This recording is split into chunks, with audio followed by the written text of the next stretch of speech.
little Top Gun reference to come back to our third and final segment. It's been a good show, fellas. We learned a lot about what happened with the Cardinals and Royals and kind of learned what went on the baseball and soccer scene here across the state. Right now, we're going to go a little national. We're going to talk a little golf, a little slicing here, a little fade, a little two-putt, a little three-putt. We're going to talk a little golf here and try to figure out what happened with the PGA, LIV, and the European tournaments kind of coming up under one umbrella, under the PGA umbrella, guy, coach. Fill me in like I'm a third grader. What happened?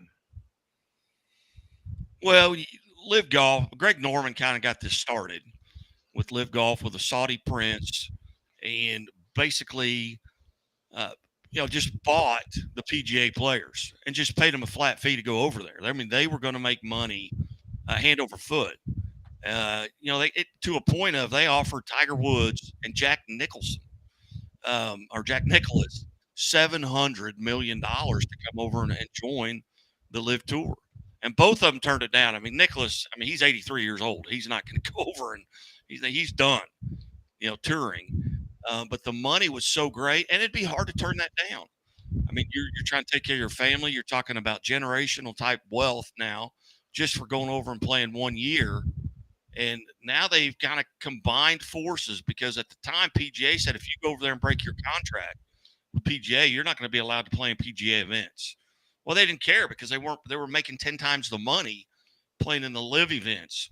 The problem with LIV is that they don't get any national coverage. It's all streaming. They're not on ABC or NBC or CBS, so they weren't generating advertising dollars, and they don't need it. This Saudi prince has got $600 billion in coffers put away to do this. My only interest in it is, one, this was not something the PGA membership approved. The members didn't know anything about it. They see it on Twitter, and that's what puckered them up. They had no idea this was coming. This was kind of behind closed doors.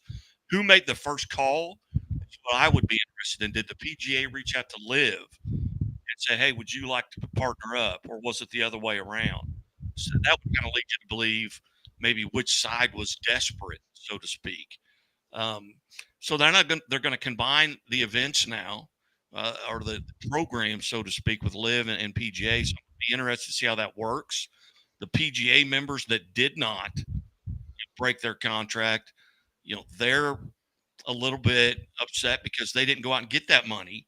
Now they want theirs on the back end because they stayed. So that's going to be an interest there on how, and you're talking about millions of dollars, but to us, that's huge. To them, maybe not so much, but 60 million is a lot better than 10.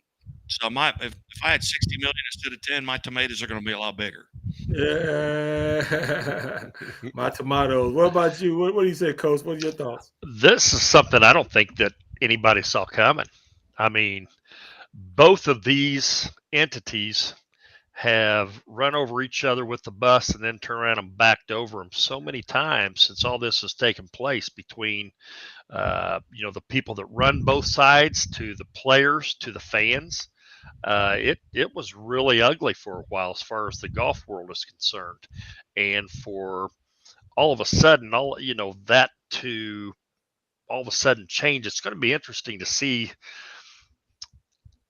after all of the bad things that have been said, have been claimed. I mean, it got as personal as, with the Saudi prince, basically people calling it blood money to pay for players to come across and play overseas, play here in the States, and make that kind of money.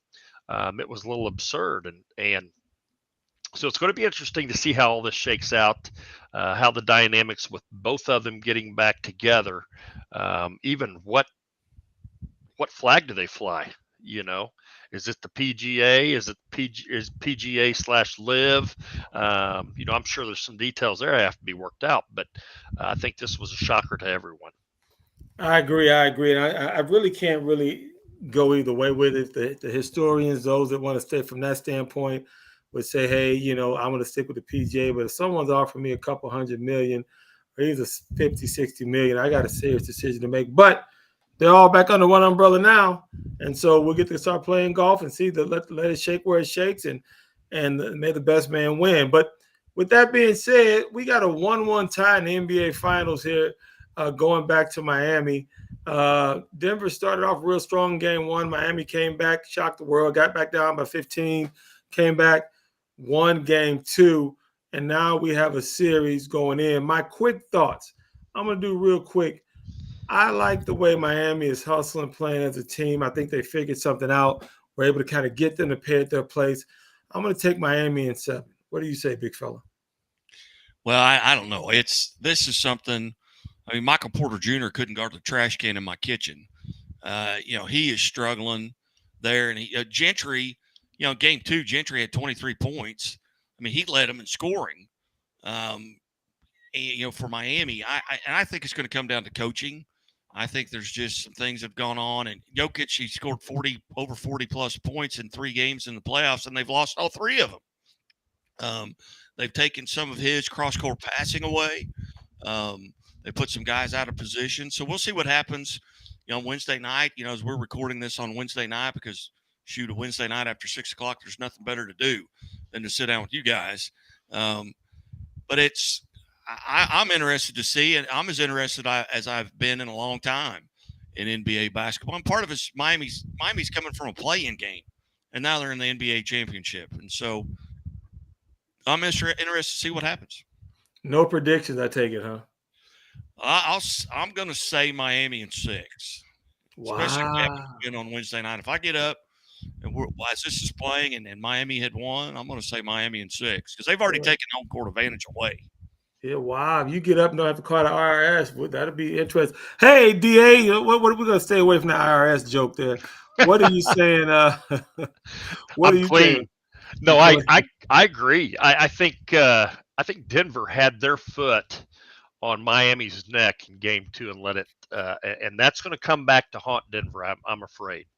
To win one at Denver when you're down 15 going into the fourth quarter, that breathes some life into Miami. Yeah. And I'm not going to bet against Spoelstra. I think he's one of the brightest minds in basketball around right now, especially in the NBA. But at every level, he just seems to have his team in the right place at the right time, regardless of what his roster looks like. So I think Mo is definitely on their side. And I'm going to go Miami in 7. I love it. So when I was picking Miami, that means for sure Denver will win. With that being said, you're not going to bet against Mo. Would you bet against the law catching the Chiefaholics? He was on Kansas City's most wanted list. There was a list that at one time had a Newcomb on it, it had an Archer on it, and it had a McNeil on it, and then it had this guy.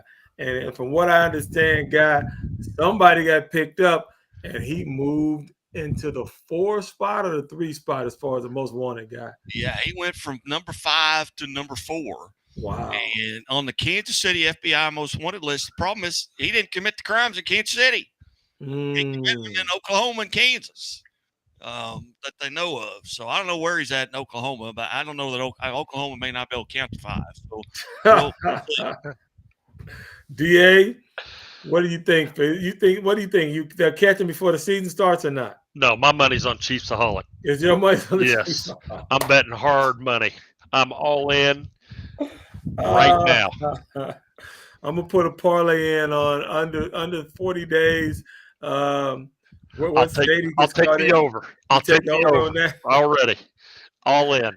Chiefaholic, if you out there listening, give us a call, send us a text message, give us an email, let us know that you're still doing well. I can't say we're rooting for you, but it's been a fun story to cover. I can tell you that. Hey, everyone, we thank you all for listening to our episode, Huddle Up this Wednesday, Thursday afternoon, evening. We appreciate you. We really do. DA, Guy, y'all want to close us out? Hey, I tell you one thing. Hey, keep Art Haynes in your thoughts and prayers. He's back home. Got to visit with him a few times. This is week number 2, and he's on his way to Maine, and we can't wait to get him back on the airwaves. Good. The voice of the Bears, for sure. What about you, DA? Everybody have a good sports week. We'll see you next week. Yeah, go Cardinals, right? Let's see if we can get a victory tonight, right? Okay. I'm leaving that one alone. I'm leaving that one alone.